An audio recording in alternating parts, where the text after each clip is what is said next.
What's up guys? Nagbabalik na naman tayo sa ating biyahe. Wow!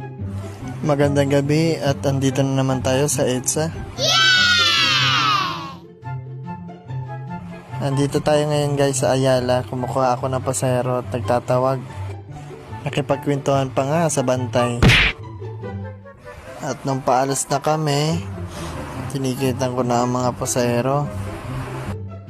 Sa oras niyan, medyo kukunti ang aming pasahero at nasulit kami. Pero okay lang. Ang mahalaga, kahit pa paano, may mga pasahero din sumakay sa amin. Pero tutusin, silat na kami niyan. Kaya ang ginagawa na lang namin, minamadali na lang namin para mabilis makapunta sa dulo.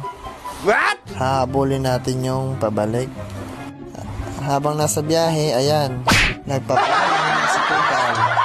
Ngayon guys, andito naman tayo sa MOA. Nagtatawag ako ng pasahero at makita yung mga pailaw nila. Ayan.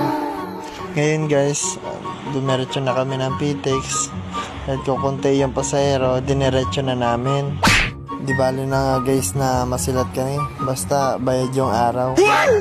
Sa mga oras na yan, medyo napapaisip na ako at gusto ko na lang umuwi.